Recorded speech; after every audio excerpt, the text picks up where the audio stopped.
نکاح کے کتنے عرصے بعد رخصتی کریں؟ کیا نکاح کے 2 سال بعد رخصتی اور ولیمہ کر سکتے ہیں کیونکہ بچوں کی عمریں ابھی کم ہیں اور وہ پڑھ رہے ہیں بھائی، جب نکاح ہی نہیں ہوا تو بچے کیسے ہو گئے؟ عبد الغنی صاحب انڈیا سے پوچھ رہے ہیں۔ دوبارہ سوال پڑھتا ہوں، کیا نکاح کے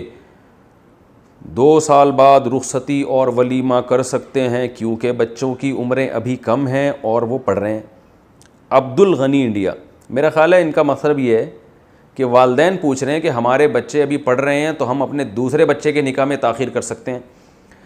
یعنی رخصتی میں تاخیر کر سکتے ہیں۔ دیکھیں، نکاح بھی جلد کرنا چاہیے، رخصتی بھی جلدی کرنی چاہیے۔ کوئی واقعی شرعی عذر ہو تو رخصتی میں تاخیر میں کوئی حرج نہیں ہے۔ تو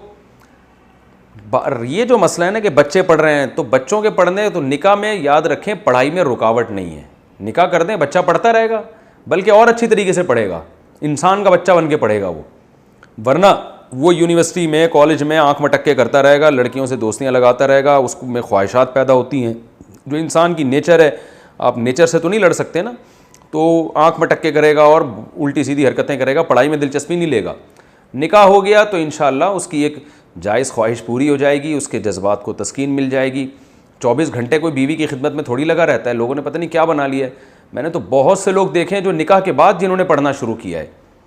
اور نکاح کے بعد وہ زیادہ ترقی کی ہے انہوں نے پڑھائی میں، ریسرچ میں۔ یہ جتنے دنیا میں بڑے بڑے لوگ پیدا ہوئے ہیں سارے کنوارے تھوڑی ہیں، یہ یعنی بڑے بڑے لوگ جنہوں نے سے اللہ نے بڑے بڑے کام لیے، تو بچے پیدا ہونے کے بعد میں جو آج کل دن بھر اتنے مصروف رہتا ہوں، اور کبھی وہاں بیان، کبھی وہاں بیان، کبھی ادھر کوئی تحقیق، کبھی کوئی ادھر تحقیق،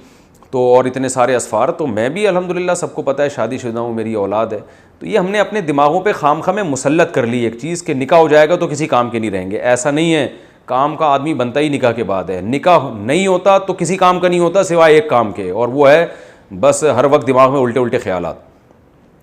تو اور وہ فیس بک اور واٹس ایپ اور جو کچھ آج کل ہو رہی تباہی فیس بک اور واٹس ایپ پہ، تو اس لیے آپ رسول اللہ صلی اللہ علیہ وسلم کے حکم کو فالو کریں۔ یا معاشر الشباب من استطاع منکم الباءۃ فلیتزوج، جس میں نکاح کی استطاعت ہے وہ کر لے۔ اور اللہ کا قرآن میں حکم ہے انکحوا الایام منکم، جو بے نکاح ہوں ان کا نکاح کرا دیا کرو۔ اللہ نے یہ نکاح کہ تعلیم میں اگر رکاوٹ بن رہے ہیں تو نہ کراؤ، ایسا نہیں ہے، نکاح کرا دیں۔ اللہ سے امید رکھیں کہ انشاءاللہ تعلیم میں یہ چیز رکاوٹ نہیں بنے گی، بلکہ تعلیم میں، ایجوکیشن میں معاون اور مددگار بنے گی یہ چیز۔ باقی فی نفسی ہی جتنی چاہے تاخیر کریں، لڑکی راضی ہو اگر تاخیر پہ، لڑکی والے تو ٹھیک ہے، اور دونوں راضی ہوں تو بذات خود کوئی فرض نہیں ہے نکاح کے فوراً بعد رخصتی۔ 10 سال تاخیر کر دیں، 20 سال تاخیر کر دیں، بڑھاپے تک تاخیر کر دیں، کوئی گورنمنٹ کی طرف سے بھی کوئی پابندی نہیں، اللہ کی طرف سے بھی، شرط یہ ہے کہ گناہ سے بچت ہو رہی ہو۔ لیکن یہ کام پسندیدہ نہیں ہے، میں نے بتایا اسلام نے اس کو اچھا نہیں سمجھا، ناپسند کیا ہے، اور آپ صلی اللہ علیہ وسلم نے بہت شدید ترغیبات دی ہیں۔ اس لیے کہتے ہیں کہ نکاح سنت مؤکدہ ہے، ظاہر ہے نکاح سے مراد رخصتی والا نکاح ہی ہے، سنت مؤکدہ ہے۔ تو ایسا آدمی